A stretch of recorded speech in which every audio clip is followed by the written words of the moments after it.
Today, we are going to address some questions that my Patreon uh, students have put forth, right?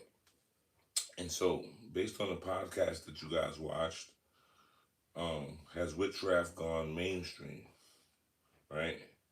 Um, and so, the podcast that I gave you guys was about the excuse me, was about the adaptations of New World mysticism and how these New World effects or nuances affect the um, the culture. And so it was very interesting to hear from a Wiccan perspective that they don't like the New Age. Um, I want to say shenanigans that have been propagated online, right? So you got everybody's a witch, everybody's a mystic, everybody's a babalao, and she spoke highly about the effects of the New Age and its effects on the tradition and the efficacy of the tradition of their tradition, right? So one of our one of my students, somebody sent the question: can I speak on the differences between a witch and a spiritualist? Absolutely. Um, a witch does not have to to necessarily be spiritual, right? Um, witchcraft is actually a skill or a vocation that is done with the understanding of how to manipulate the real world based on certain ingredients and certain formulas. So a witch does not necessarily have to be clairvoyant. They don't have to be intuitive, right? They can be very pragmatic in the sense where they can only understand based on the formula that they put together. Whereas a spiritualist is a person who necessarily channels spirits or can see, hear, or sense another consciousness and can decipher it. Um, so spiritualists, people use witch because everything that is outside of the Abrahamic faith is considered to be witchcraft. It's considered to be pagan, voodoo, um, dark magic. And so spiritualists don't actually dwell in that realm. So you have spiritualists that they might not never know how to attract a lover or how to punish someone or anything like that. They might not have that know-how. They just know what they hear and they convey the message, or they are in tune with their environment and they can decipher the messages or the signs and symbols around them. And so spiritualism is way more responsible, whereas witchcraft is something that you can try to learn from someone, right? Well, good, Jamaica. How you doing? So, yeah, there's a difference between. So people use the word witch because, again, in the new world, people are able to uh, consider other contexts outside of the Abrahamic um, construct, which is deals with sin and hell and heaven and deliverance and all of that. Spiritualists don't deal with that. They deal with conveying messages that come from the other side, right? And so, yeah, people, oh, I'm a witch. They, because it's trendy. It's um, it's cool to be countercultural, so to speak, and that's what makes it corny because everybody's countercultural at this point. So, witchcraft. Whereas a spiritualist, you don't have to. Nobody really necessarily tell you you can cultivate that on your own or you can whatever. But it's a gift, and you have that gift regardless whether or not you have a formula or not. whereas the craft is based on understanding certain formulas, studying the effects of certain ingredients. That's more about the craft, and so we're going to consciously decide to differentiate the difference between witches and espiritistas or spiritualists. Okay, so moving on, so that you guys got that, so that we can use the word witch a in a novelty sense, where we're necessarily um, referring to ourselves as witches and warlocks and things of that nature in a novelty sense, but in a very conscious state, we are not. So, like, you can have a bunch of spiritualists and only one of them is really a witch. All right, that word is thrown around. Its original origins deal with women who have the ability or extrasensory perceptions, and they were castigated and eventually burned at the stake over these different things. So I would implore a lot of the young women to be very careful with using for I'm a witch, because what you say manifests. And so if you become a witch and they get to being on some we're gonna burn witches again, well, you might be finding yourself in that pile. And so that's, just like any affirmations or any proclamations that one would make, one should be responsible so that you don't project that and make that so. Okay. Our second question today is, she didn't talk much about ancestral worship except in the context of young white witches returning to initiatory lineage based practices, specifically folk magic, which requires a conversation with an elder. Um, so the concept of ancestral veneration is not is not paramount excuse me, within the Caucasian folklore. Um, when I say that, in the sense that we acknowledge that our potential for ethereal actions and things of that nature is all predicated on ancestry.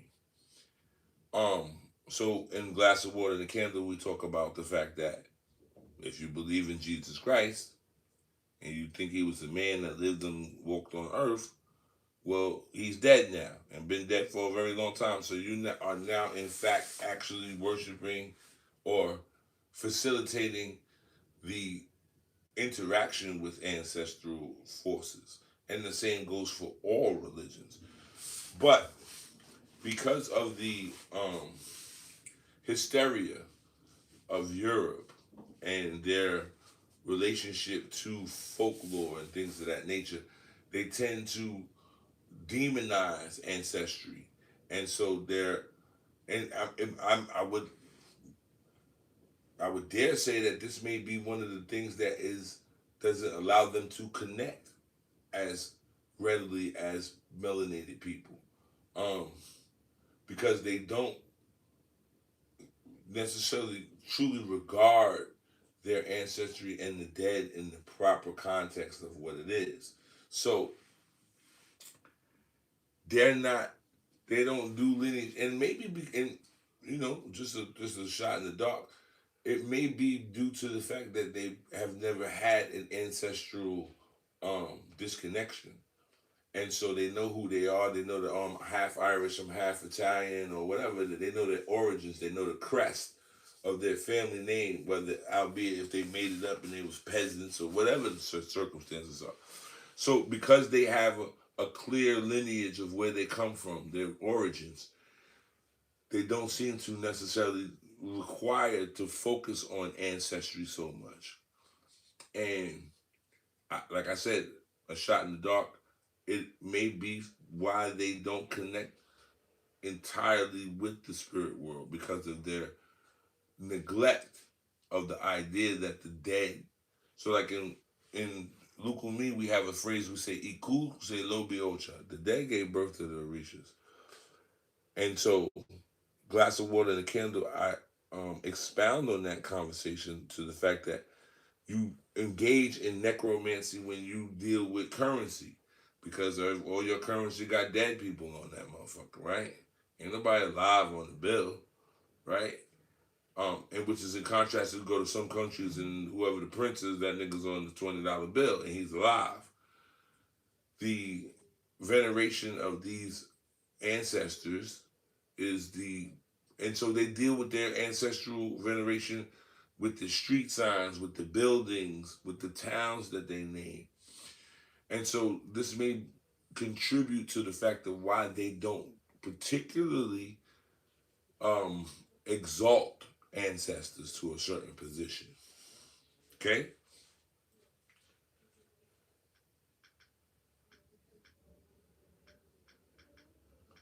So, third question that was brought up. It says she refers to working with nature. What are the consequences of engaging in such a practice without honoring our ancestors? Um, Again, you may so everything is connected by memory. Memory. Like your computer has memory, right?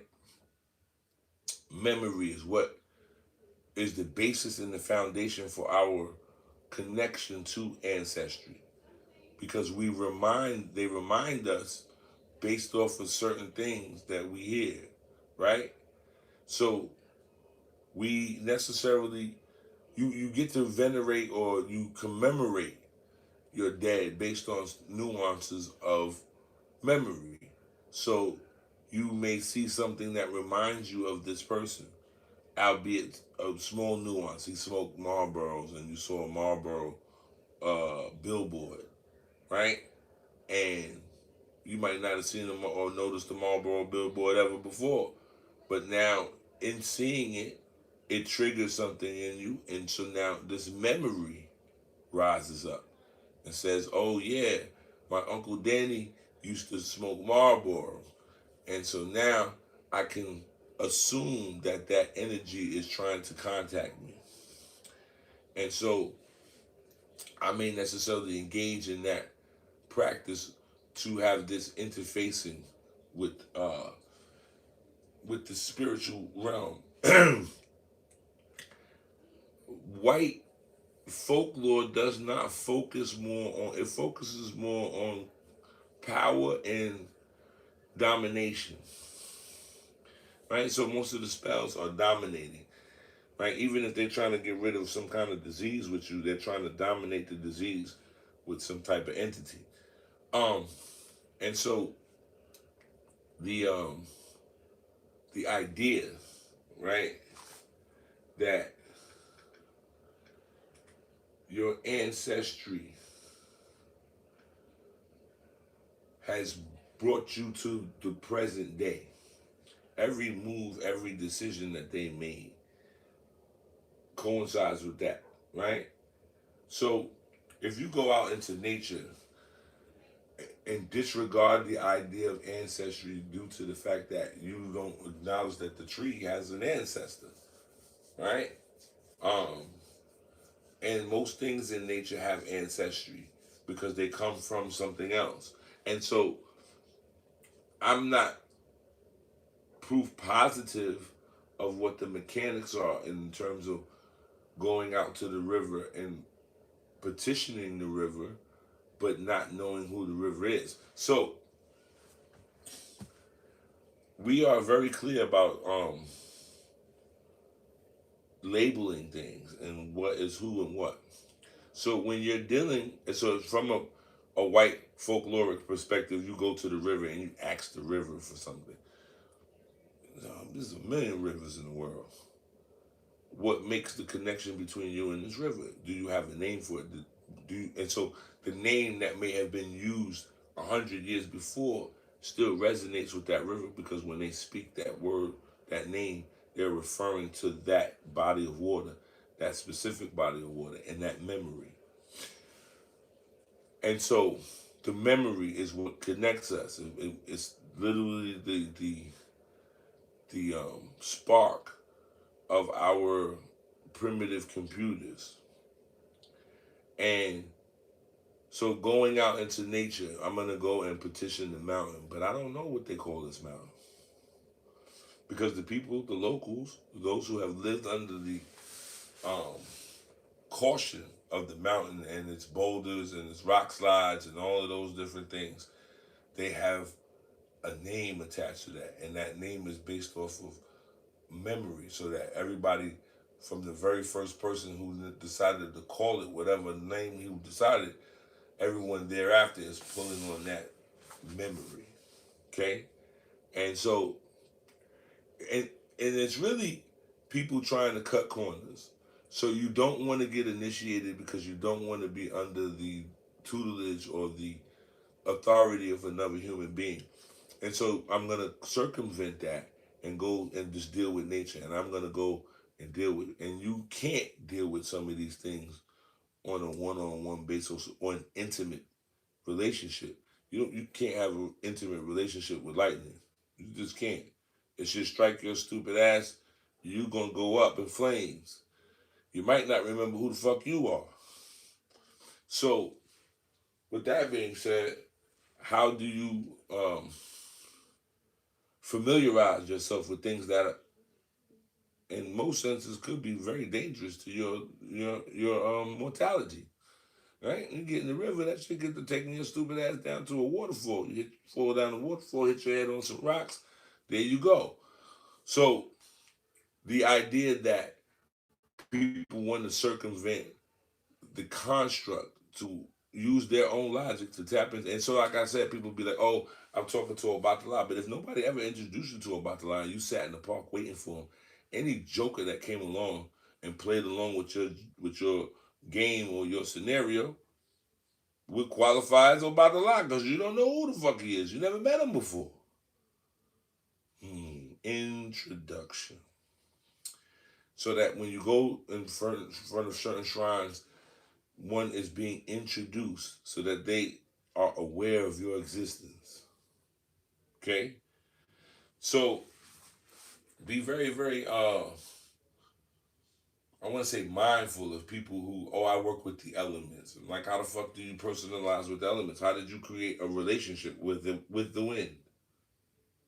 You know, the wind is like the river. You never see the same water or the same air in the same place. And so how can you make a connection to this thing that you don't even have a label or intercourse to call it by, to grab its attention? So I would be very, very and you know, some people, oh, I swear by the mountain, and that's nice. And I really say it really depends on whether or not it works or not. If it works for you, then that's your way. If you gotta take somebody to a palm tree and all that, and you think you're gonna meet Shango and that shit work and the person gets some resolve, God bless you. You know what I'm saying? But that doesn't seem to be the case. And so the same things that you all hear me bicker and moan about in terms of the Orisha community and its exploitation, the white people are having the same issue. All of a sudden, all the young girls read a book or saw some movie about some witches, and now all you want to create a covenant and you want to go find you what do they call that? A grammar, a book of spells and things, and now you're divulging into things that were not introduced to you. Introduction is very important, even with people. I can have a party and you bring somebody with you and you don't introduce me to them, and then they hanging around in the party and I find this motherfucker in my bedroom. I might beat his ass. What are you doing here? But if I was introduced to him, right, I would necessarily be like, oh, that's such and such's cousin. Hey man, what's the matter? You looking for something? I might be able to resolve this situation. But if I just come in there and I'm like, who the fuck are you? What are you doing here? I saw you with somebody, but they didn't introduce me with you, so I don't know if you with that person or not. Introduction. Every book that you read has an introduction. Every play that you go to has an introduction. Every movie that you view has some sort of introduction. So you have to be presented to something that you can have identification with, so that you, oh, okay, I know who that is. And so if I come on this block, I know what I'm looking for. You have to have identification, right? What did I say? Grandma? Is it grimoire or whatever it is? Yeah. My apologies. So you all see these same dynamics forming in all other folkloric capacities, right? What's up? Dope Boulevard. So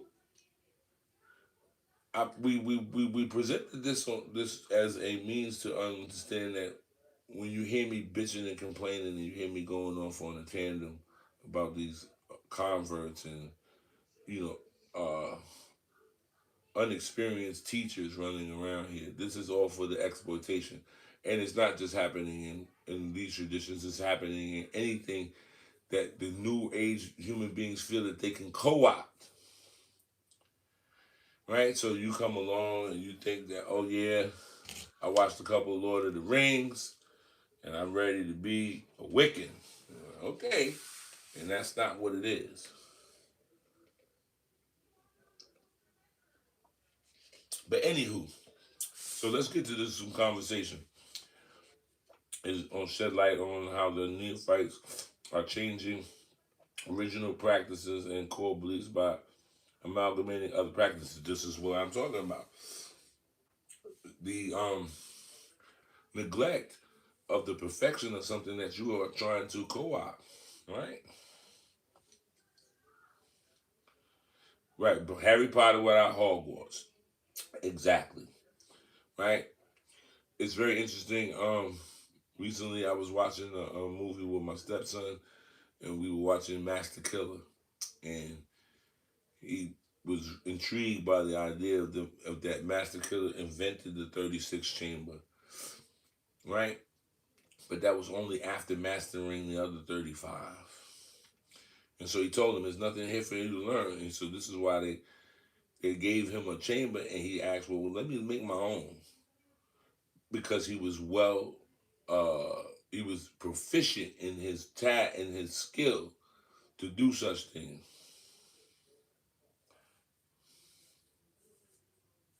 Um, Discernment.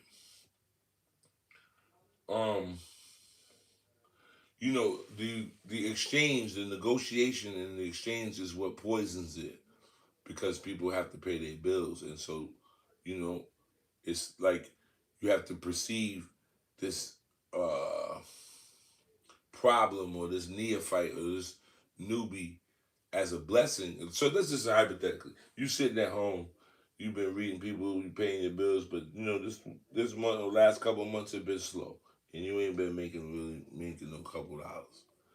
You gotta pay this mortgage, and some bozo show up at your crib, and he like, yo, I want Orisha Hercules, and you like, nah, ain't nothing. He like, I'm telling you, I want Orisha Hercules, and then you start to thinking, well, maybe this is the blessing that I was looking for. Maybe God was like, look, I'm going to send this dumbass over here so you can take advantage of him.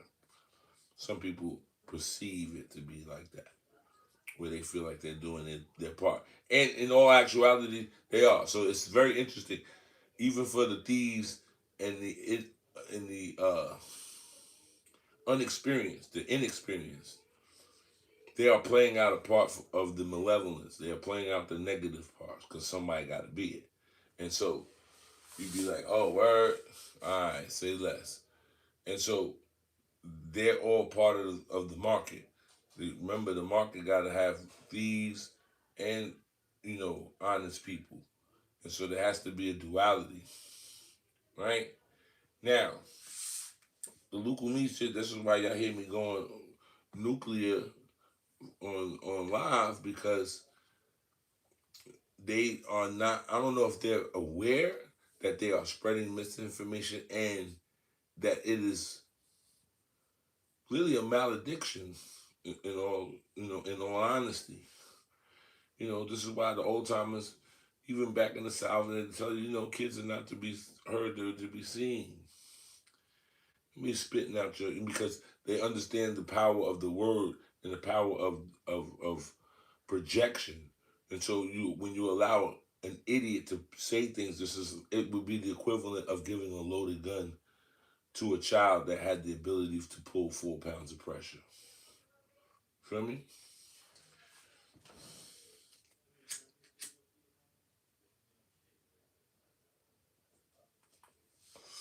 More questions, more questions. We've been quite silent lately due to the technical and mystical difficulties of the last couple months. And I need you guys to be engaging because it's not a lot of us. And so we are the 5%. Right? We are the 5%.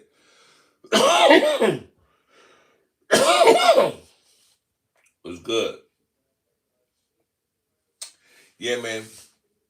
I am disgusted with the proliferation of fake Bible hours, and I could call some of them out. I'm not afraid. I don't have any dreams of clout, grandeur, or anything like that. So I don't mind calling it out. Our roots. That podcast is trash. If you are an Orisha devotee and you're looking to get information, I want to say that maybe more than half of that shit is wrong. It's incorrect. It is not even relatable. Feel me?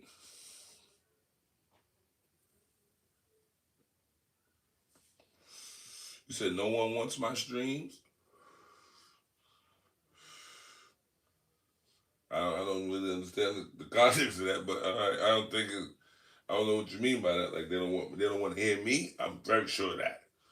Oh yeah, the sound of my voice irks them. Feel me? And the the rationale of my logic intimidates them.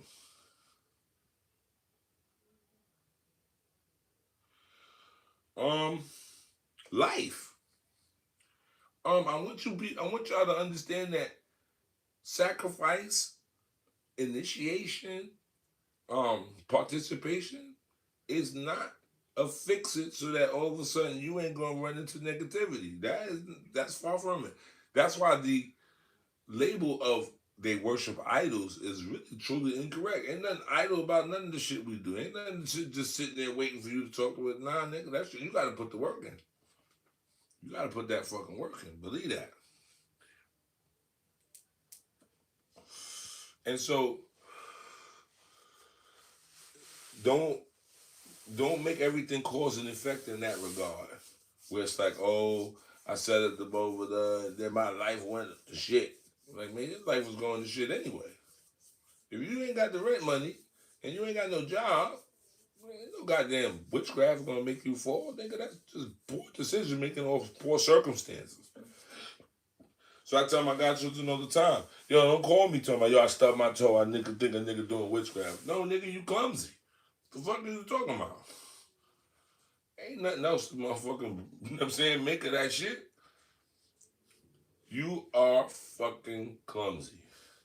You don't need a reason for that. And you want to be able to have somebody that has the discernment to be like that. Because if every time you come and you keep wanting to get a reading, I'm an enabler.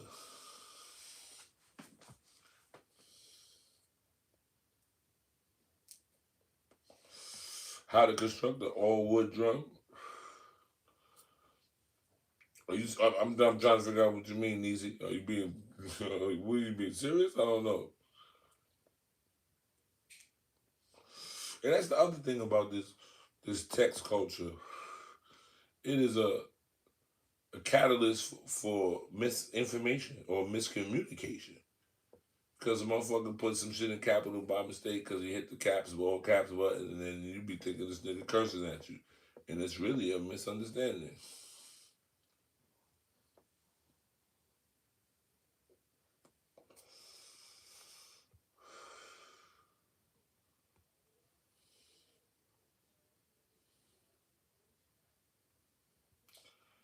Whoa, whoa, whoa, whoa, whoa. Okay, so Yawokan Ogun.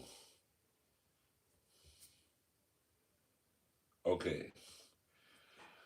I'm gonna answer your question, but it really is out of it's inappropriate right now. But I'm gonna answer your question. Cause you just went from kindergarten to calculus real quick. Right? Okay. So I'm gonna try to answer your specific.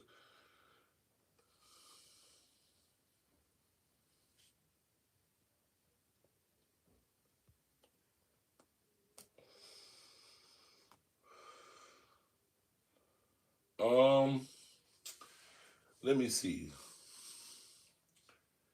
Not really. There's no credible people on the line. And excluding myself because I'm the grandpappy of this shit. There was so like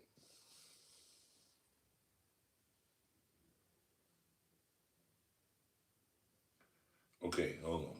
All right, so let's start here. One at a time. Hold your questions. Let me answer them, and then we'll get to them. So, Yawo Kanogun. All right. Understand that your destiny. So the Bible hours will tell you that your guardian Orisha was written in heaven and yada yada yada yada. And that's not true. Destiny is always changing, always moving, and always having possibilities to expand itself.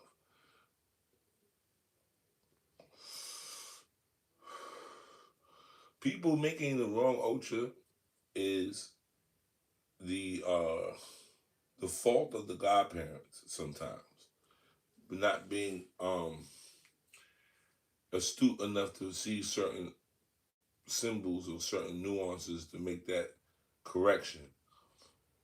I'm not really sure what the Ferminita Gomez situation is because I'm gonna be honest with you. I've heard a million stories. So first story is the nigga say she don't got Yemayame because her Ocha name is Ocha B, and that's an Obatala name, right? So you're not there. She's not around. She didn't write none of this shit down. You know, it's cool to recognize her historically, but outside of that, that shit is no wait, motherfuckers. Oh, Ocha B, what the fuck are you talking about? She was making Ochas 100 years ago. It's not relevant. And what Ocha she made becomes irrelevant as well. Um, and so when you make Ocha, it's always a checks and balances. It's always constantly checking to see if this is that's what we have divination for, right? This is why we have OB divination, so that OB divination is a very quick fix. We don't have to be having a whole lot of conversation to get to this yes and no, maybe so you know what I mean, construct. So it's very very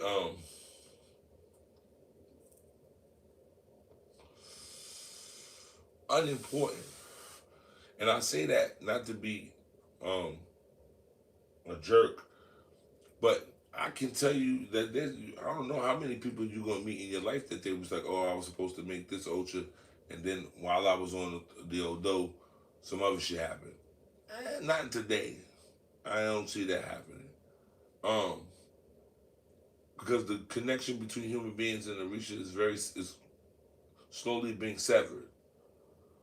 And it's due to the fact that people have turned possession into a mockery. But that's a whole nother conversation. Now, so let's get back to the thing. Are there any credible people on YouTube you can vouch for? Not really, because all of this internet shit is obtuse and to majority of functioning Orisha priests.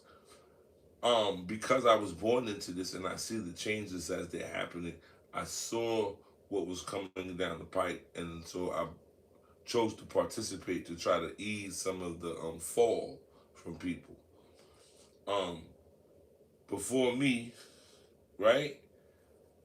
They was everybody was necessarily banking on Bobby Hemmett and all that, and that shit was all pseudo shit because Bobby Hemmett ain't never been to no fucking Orisha ceremony, so he don't know what the fuck he talking about. He read that shit in the book and he couldn't even pronounce it. Obatala. The language is a very very important part. Because as a human being, it also speaks to your ability to control yourself, because it's your tongue. And having to learn another language requires your brain to be stimulated enough for you to make the provisions to make the tonal nuances and therefore speak another language. So I digress. So when it comes to the people that were on YouTube, like I said, you had Bobby Hemmett and you had that piece of shit Panic, right? And I don't take that back. I hope he rests in piss in hell somewhere, because he said something that was just unnecessary and it was for shock value. And that's the problem with niggas. Niggas don't respect nothing.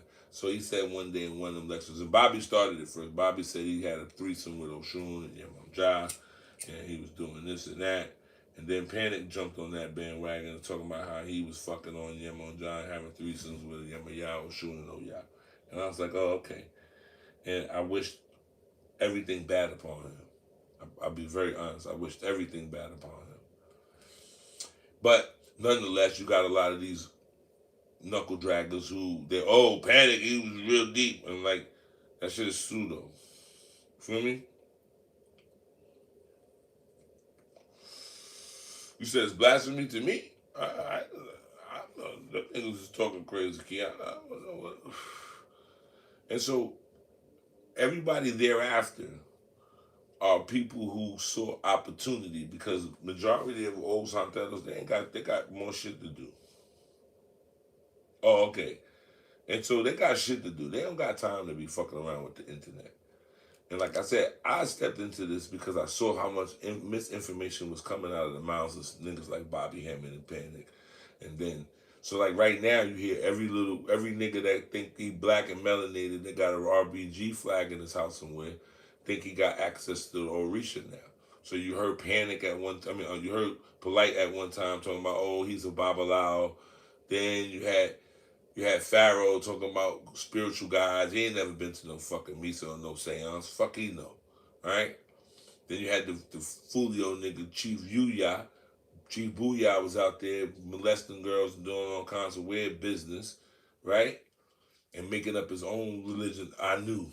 And all that junk. And this is what niggas do. So, the ones that come behind now are not vetted and quality control tested in order to be telling anybody anything. These niggas ain't never been in no real situation where they might have to throw the Ocha out or they want to throw it out. They've never been in that, but because I've been in certain circumstances where my faith was tested, like, yo, do you really believe in this shit? I'm like, nah, son, I believe in this. I know this shit is real. Even if because it didn't come in the direction or in the outcome that I desired, doesn't mean that shit don't work. And so it's like you didn't get what you wanted for your birthday. Don't make your parents motherfucking abusers. You know what I'm saying?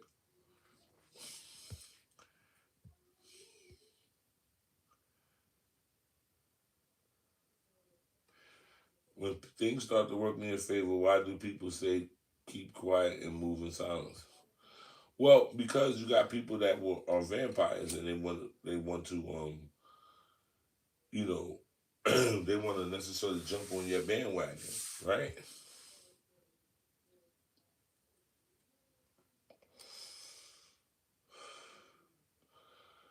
Willie Ramos is a piece of shit. Fuck Willie Ramos. I got issues with him. And Willie Ramos is a white boy. So Mundale. He don't know what the fuck he talking about. He's, yeah, there was a cadre of Africans and Criollos who, because of their circumstances and oppression, did not care to see the value in any of these things, because it wasn't, they were sticking to their customs. So that if they came from someplace and now they're forced into different circumstances and they have to make these changes based on the circumstances and the environment, they not necessarily they're gonna go kicking and screaming. So what Willie Williams really doesn't, what is the hypocrisy of it, is that he comes from a family of spiritualists. Looky, and so he's been a very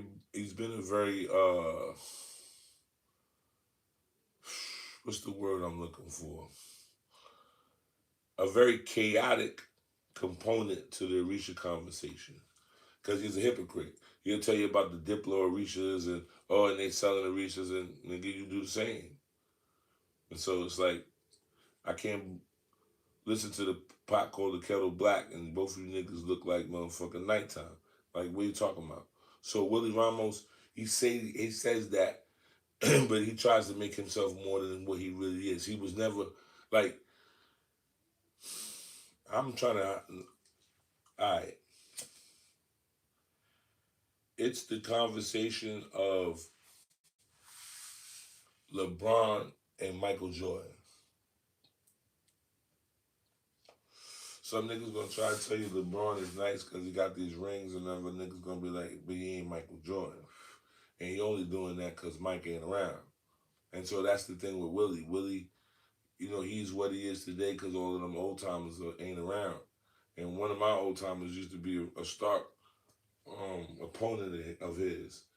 That he was like, yeah, you talk about these people that you never saw live, and you're gonna tell me what they said or what they did. You weren't there. And so Willie is an opportunist. You feel me? And I'm gonna speak with that. I don't care what they do.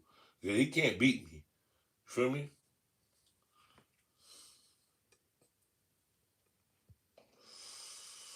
Yeah, and that's the thing about that whole podcast I had y'all watch is that the arrogance and the audacity of converts and newbies that they think that and I tell niggas, don't think you come in my house and I'm gonna sit there and tell you that you Neo and I was looking for you. That's not what's going on here. That ain't what's going on here. When you need an electrician and you put out a motherfucking ad that you need an electrician, right? And people come and you, as an electrician, you do.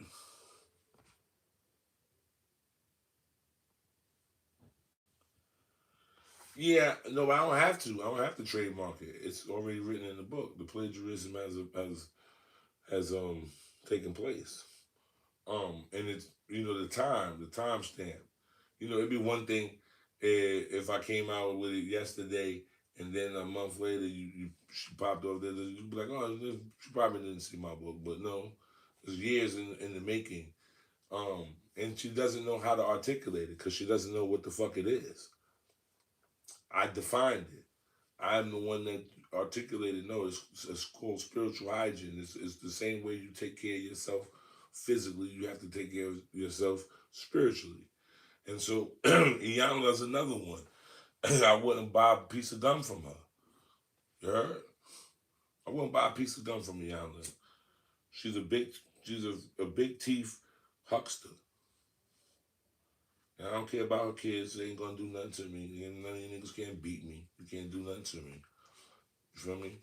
I'm not 50 Cent and King Harris. You're not finna talk crazy to me. DMX said that she's a piece of shit. So, take that with, what I'm saying, a grain of salt. You did? But,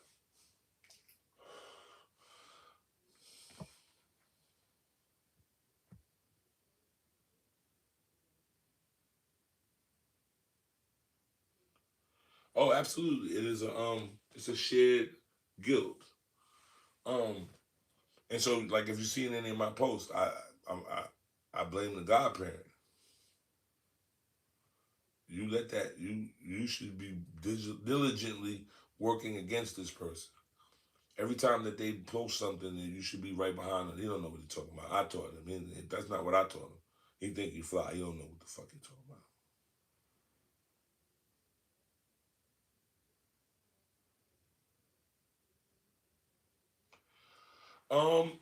So here's the thing. A lot of the exposure that you are, and it really is overexposure. It is an overload of stimulants. You all have too much information at too quickly for you to process, right?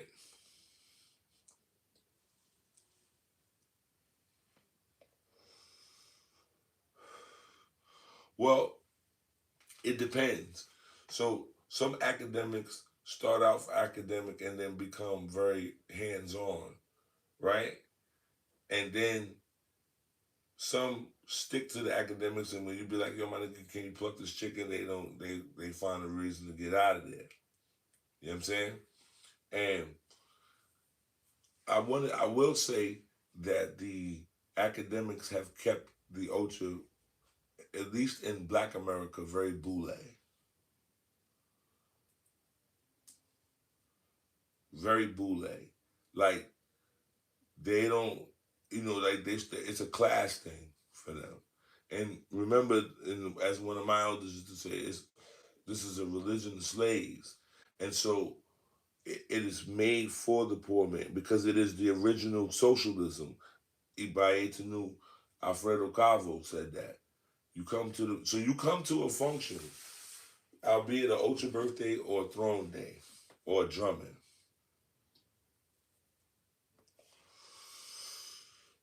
It is customary. See, a lot of shit people miss and they don't understand it because they don't know the nuances.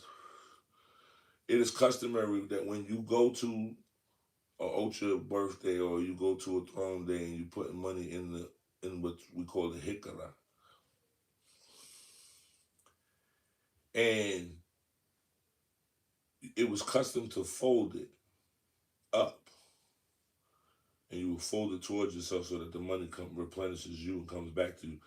But it was also folded up so that nobody knew who put what in the hikara. If you put $1 in there, that still affords you a plate of food, a conversation, some fruit, maybe some sweets, what they call douces, and maybe even some advice from the Orishas or one of the priests there that might change your life. So if you go back into the kitchen and you say, is there any more food? Can I get another plate? They're not going to ask you how much you put in the hikara. Now, realistically, socioeconomics wise, if I lived in a community roughly and there was 500 plus santeros in that area, I could probably go a fucking month without ever fucking buying no food. Because I was at a Vulture birthday.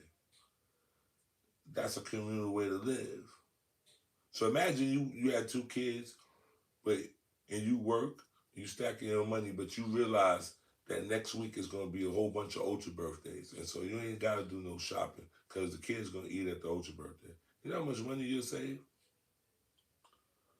So it was meant for poor people. It was not meant, now, to be the devil's advocate, as like one of my aunts said. As valuable as my Ocha is, I have the right to charge whatever the fuck I want to. Because it's invaluable to me. Like you can't pay for it. So we come up with this number that it will necessarily accommodate all of the things that you require in this initiation and all that good stuff. But I could charge whatever the fuck I want because it's my ache. And if I believe in it and I know that it comes directly from a source or a pool of knowledge, I can charge whatever the fuck I want to because realistically, it is a secret society.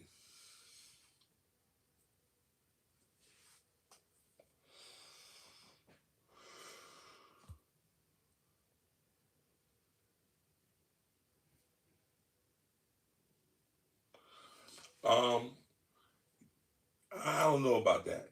I never cry in front of food because I've been to get the boo-hoo in front of Chango and a couple other Orishas, right? Um, some things are superstitious and some things are based on a logic and etiquette. When I see logic and etiquette, meaning that there's a reason why you can't do that. And the ultimate reason is more dangerous than you just doing what you want to do. Right? Was good, knowledge more. So, um, so crying in front of the Orishas. Now, if you are told not to, not as a rule, but as a prognosis for you, that's something different. So I was told to never cry over my Orisha. And the reason being is that they feel that I'm suffering, they will end the suffering. And they'll take me to that another plane. And so they say you have to be careful what you ask for. So that when I first got a hold of Odu and started understanding and studying Odu, and they only made something that it used to bother me. So in African American Ocha houses, or just in the community, people will generally greet each other with Alafia, which means peace. But I came across one of the Apatakis and Unle Meiji that talked about the consequences of peace.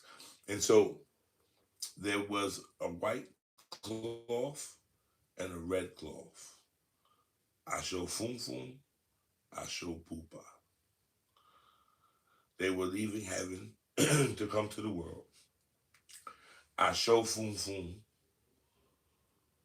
and Asho Pupa were told to make sacrifice before leaving heaven, coming to earth so that they would ensure a good life here on earth. Asho Funfun was very arrogant and was like, I don't need to make that bow because I'm Asho Funfun. And life gonna be what it is. Asho Pupa, he thought different. He made sacrifice. So when they came to the world, the red cloth was doing well. People were buying it. It was making money. The white cloth, not so much. People was like, I don't like wearing it because it get me dirty, and then I look dirty, and then I gotta wash it. It's just too much work. I'd rather put on the colors. And so red cloth dominated over white cloth. And one day white cloth went to go and, complain to God, like, yo, what's going on? So white cloth went to Olff and said, yo, this life on earth is not that good. Why is, you know what I mean? He started complaining about all the bad things he was going through, and then he started hating on what red cloth was doing. And why does he get to have this and he do this and do that? So Lofi listened. He says, well, you didn't make that bow when you left heaven. So I'm going to give you another bow to do. This is set shit straight. And I show Foom was like, but I don't need to make that bow. And so he neglected to make that bow. And life still was not good for him. It was harsh. He was having problems. He was getting into beef all the time. So finally, he goes back to God for one last time. And he's like, yo, this is some bullshit. This life is fucked up. And yada, yada, yada. And Olofi was like, yo, but I gave you things to do and you ain't doing. You're like, so like, you going through these things, what else do you want from me? And Asho Funfun said, well, I want peace. And Olofi said, okay. And he got his soldiers to dig a hole. And he took the white cloth and he put him in the motherfucking ground. And he said, now you got all the peace in the world. You by yourself. And they covered him. And so began the custom of the Yorubas burying their dead in white. And I show Funfun. So be careful of peace, because peace could come with a cost. And that cost may be something else that you may act like is insignificant, but may be the linchpin in this whole fucking construct that you got. Real talk. So, it used to piss me off. People would say, I love you. I'm like, man, fuck you, I love you. I don't want no peace. The peace would be dead. You understand? So you have to be careful what you're saying, what you're thinking about. It was something else I was trying to, we were talking about the converts and academics. So, the academics and the scholars and the arts people would much rather this be an exclusive thing to those who are in that echelon. But the problem is that there's still things that they're too dainty to do that they require the motherfucking muck and mind niggas like myself. They ain't really fit to be killing no goats and doing all this shit, going in the woods looking for this stick and that. They don't even doing none of that shit. So, understanding that, they still, even though they trying to be fly and all that shit, they still require the peasants. They still require the peasants. And so all of this new age shit is a detriment. It is the appropriate enemy to tradition.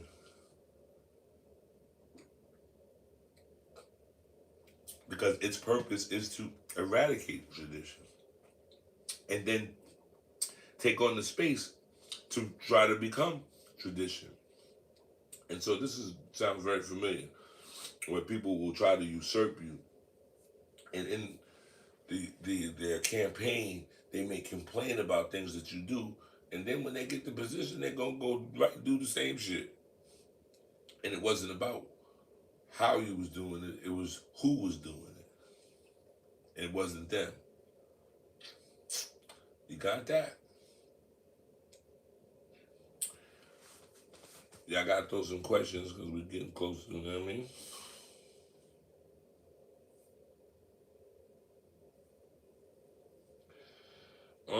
It might mean play the number. Real talk. Or even project and infer to your spiritual core or your guides and protectors to bring you a number, a responsible number that's going to win a decent amount of money, and to bring the number to you without any doubt or any confusion. Okay?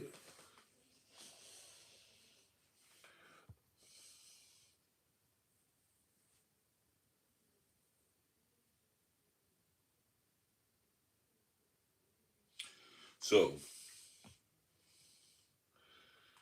what you do is this. So now you got 2 daughters and you can't ride tweets. Now, it really don't apply to y'all. Because in that instance, you are central and they are observing you. So let me tell you what the thing about 3s is. 3 is just an unstable number. It don't support anything. So that if it's 3 people walking down the street, we're on the same sidewalk, we're walking together, we're having a conversation. Only 2 of us are really in the conversation. The person on the far outside, they like, what? What'd you say? Huh? They're not there for all the nuances, so they end up being late to the conversation. So the third person's walking, the 2 on the right are talking, having a conversation. That means the one in the middle is turned to the right. He's not looking at the third one to his left. And so while he's focusing on him, he having a conversation and they get to laughing. But the third guy, he don't get to laugh. He's like, yo, what y'all laughing at? And at some point, it's going to start to breed his suspicions. What the fuck y'all niggas talking about? You talking about me? Now it's going to be a problem. It's going to be conflict. Right? They say the old teepee had 3 poles. You put 3 poles up and you got a teepee. Right? But the problem is when it rains, that shit got a motherfucking hole in the top. And you can put your fire out. My friend, Funchango, Obatala had this problem. He didn't know what to do. He kept building his houses with these teepees, but every time he make the fire, it get the rain in or whatever, and the shit put the fire out. And he's trying to figure out this conundrum. So one day Shango saw him, and he was like, what are you doing? He's like, I'm trying to build this house, but every time I build it, I can't figure out how to keep the water from coming in. Shango looked. It was real simple to him. He went and got a 4th pole. He put each one in each direction, in 4 directions, and then he took the skin that they were putting around the teepee, they put it on top of the teepee. He said, now it ain't raining on our heads. And now we can worry about the walls, but let's first get out of the rain. Understanding now, right? Quick take so that the first necessity that you require is shelter. Okay, everything. the vast majority of your income is spent on that, whether it be a mortgage, rent, whatever.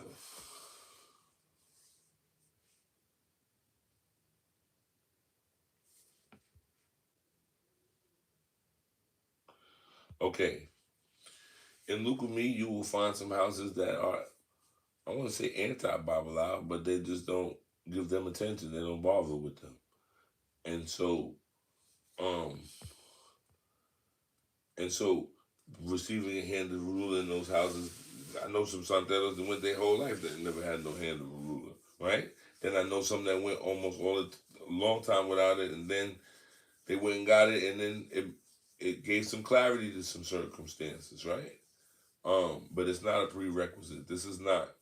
There's a formula and there's a rule, yes. But rules can be broken based on circumstances and necessity.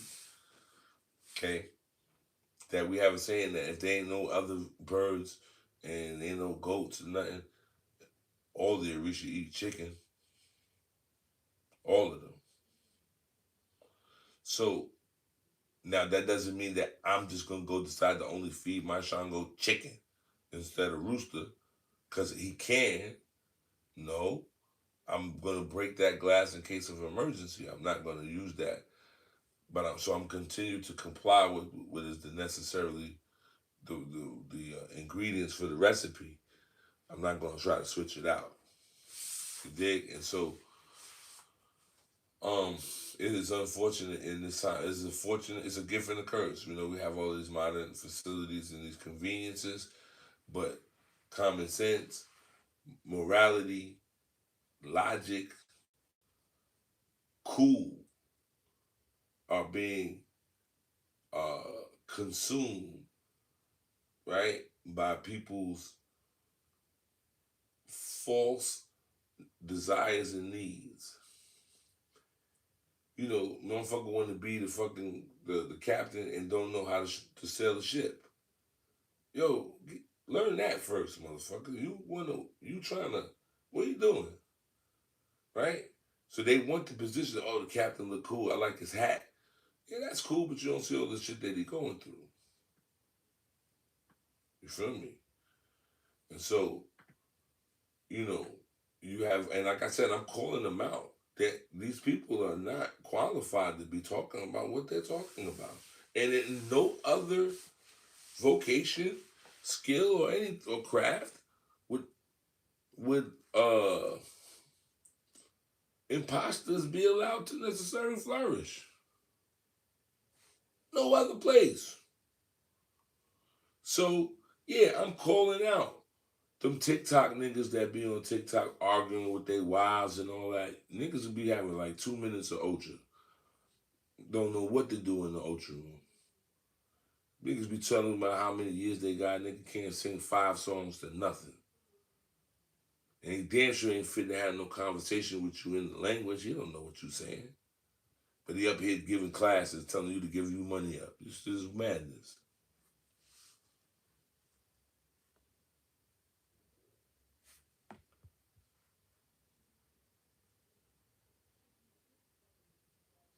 Well, understand this. It's not about popularity and all that. You have cadres that expand. So with Odu and even Orisha, down to colors, there is a base and then it expands. So the base is that there is Obatala, Yemunja, Shango, Oshun. They represent the four major colors, the four pillars: white, red, blue, yellow. Okay.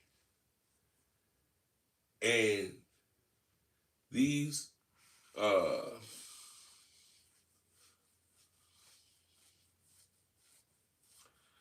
these four Orishas, you will find them most relevant to the common people. Same thing with Odu. So there's Odus that I don't give a fuck who show up. These Odus gonna hit the mat. 5, 6, 7, 8, 9. maybe a little bit of 4 here and there. Those numbers are going to be very redundant amongst the people because they are the things that the average people are dealing with. Now, when you get into what they call those obscure orishas, right? These are orishas that deal with very unforgiving environments. So that there might be some people living around that crazy shit, but they not thriving. They just surviving. And what I mean by that is like niggas live in the desert, but they ain't doing well. It's day by day. People live on the river in the water, but it's day by day. You know what I'm saying? It's not a real stability in that. And so those orishas are obscure and they are quite obtuse to societal rules because they live on the outskirts. So like when you live in a city in the industrial area, you not really gonna be seeing too many trees and kids roller skating and doing shit like that because you're in the industrial area, if you're following me. And so in that industrial area, there are things happening that would not necessarily happen on a tree lined brownstone block. And so, and just obvious things like ain't nobody just walking down the street where brownstones is at and just pissing on the curb. But if you're in a factory area, that's kind of acceptable because it's nothing but dark spaces and everything that you come across is a surprise. And so if you look at it from that logic, those obscure reaches address people with certain personality traits that are very obtuse to the average group of people.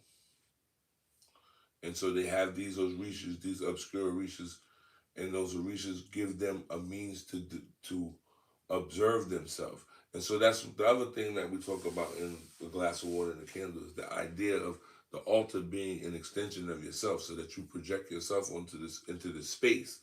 And in projecting yourself into this space, you can examine yourself, and you can see whether or not you're a little dirty in the back, right? You can see if whether or not you got a kick me sign on your back. You dig?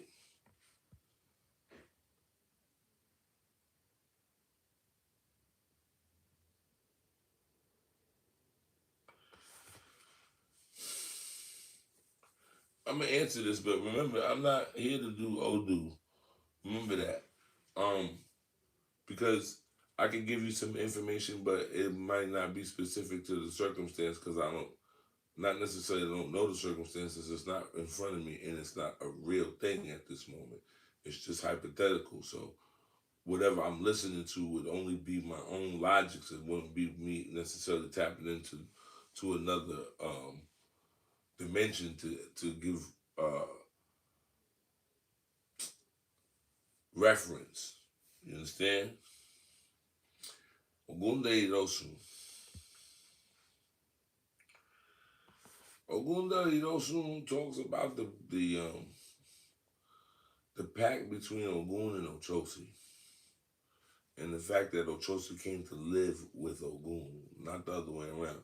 Ochosi is two guys live together. One, they roommates. One is older than the other. One been in the apartment or the house longer than the other, so he's kind of like, the big homie when it comes to that. And then the other guy, he gonna hold it down, but this ain't really his crib, but he here. Well, that's the relationship between Ogun and Ochosi. And so Ochosi, um, and it's interesting. So now in Dilagoon, not in Ifa, in Dilagoon we have Ejioko. And in Ejioko, the gesture is to two fingers to do this, and that requires cooperation. And so the idea of stringing a bow and arrow and using a bow and arrow talks about cooperation between the arrow and the bow, the string and the bow, the archer and the bow. This is a cooperation. So Ogunde Irosun teaches us how to necessarily, it teaches us etiquette. What is appropriate. Ogunde Rosun people tend to say shit that is inappropriate. So, to give you a real life example, Corey Holcomb is an example of Ogunde Rosun. Like, shut the fuck up. Because you're going to dig yourself deep in the hole because people don't understand your logic and it's obtuse to them. And it sounds very archaic. It sounds barbaric. And only you understand it. So shut the fuck up. Because the more you say, the more people are gonna look at you like, what? That's one of the hazards of Ogunde Irosun.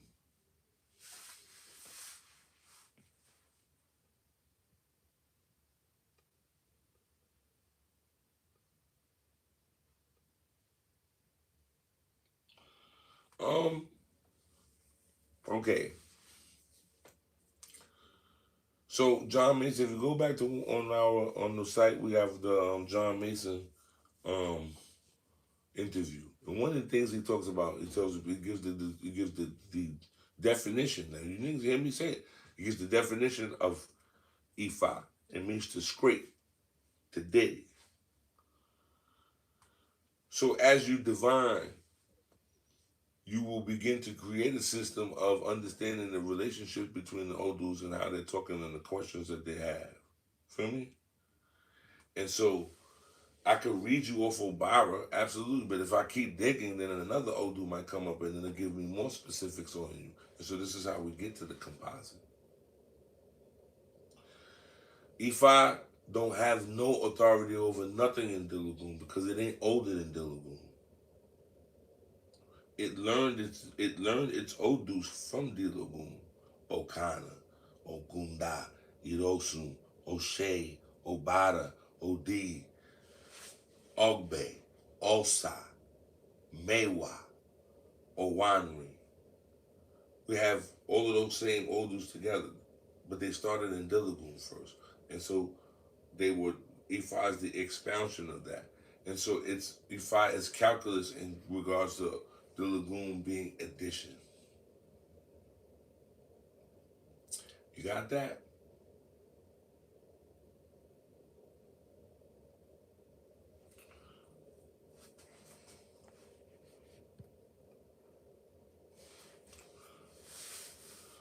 All right, y'all. I've been on here for an hour. I am exhausted. Right? I've been up for days. I'm just at a time bored. I'm exhausted. I'm kind of like blinking out. That's why y'all see me keep looking at the thing. I'm trying to make sure I'm still talking about the same thing because I'm sailing off into another world. But if you got another question, I answer a couple more questions and I'm gonna shut this down for tonight. We're gonna start this up again. I've been very neglectful of this, so I need to get on top of this. But y'all gotta, you know what I'm saying? Um, y'all gotta, you know what I mean, support me, keep me because the engagement keeps me going. You feel me?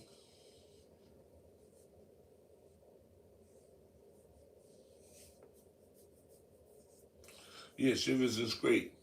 It's if etymologically, if you understand the language, yeah, fa, right?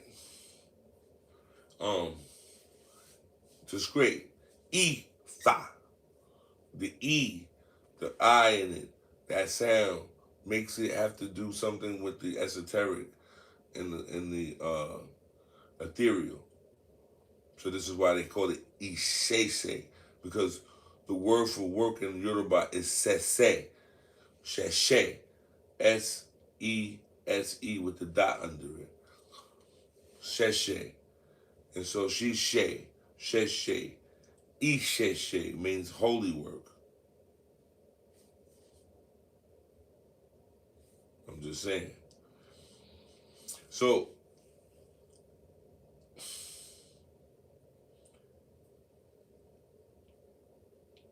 now, if I was born, okay, Lucumi is the stylized diasporic tradition. It is our version of Oriate here in the New World that was cultivated over time by Africans who were brought here and who eventually opened up the liturgy of information to the youngsters, to what they call the Creoles, the new breeds, the hybrids, and they stylized a system that works for the people in the diaspora. Ifa is a component of Yoruba society that deals particularly with divination as a guild and as a craft. But everything is Fa. So that's one of the things that John Mason talk about. It's all Ifa, right? Because it's the opening of things, the discovery of things, and looking into things. So let me just make a couple of company what do they call that? This is so that you don't get the wrong idea. I come from an African American house of Ocha that aesthetically was very Yoruba and traditional in aesthetics. But then the patriarch of that house came back from Nigeria, and he had some, now like, this is not our tradition. This Lucumi thing is something specific. And so the people who practice Lucumi today are being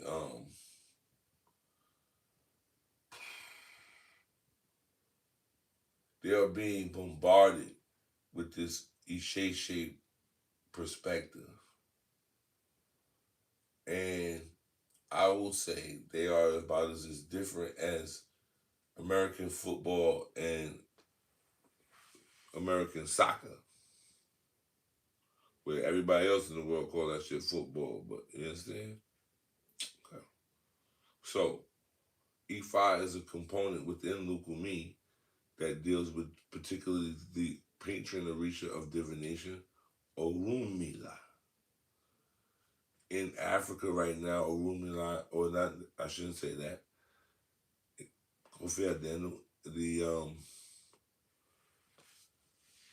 the followers of Orunmila are out of control, and they want to eradicate your ability to be initiated and to divine for yourself.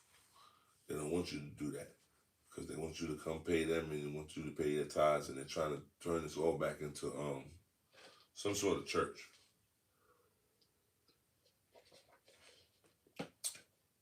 And I've said this before.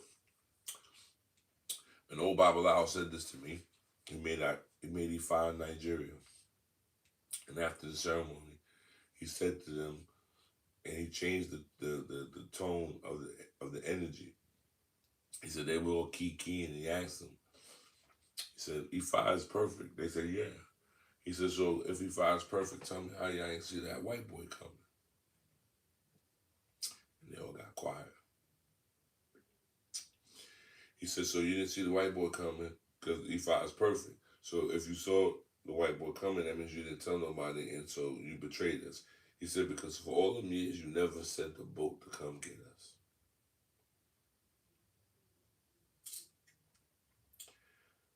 And I've said this before.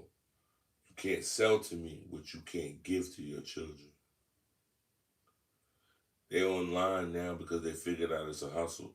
In the next 10, 20 years, they're going to have these big parades trying to sell Ocha in Africa. You watch.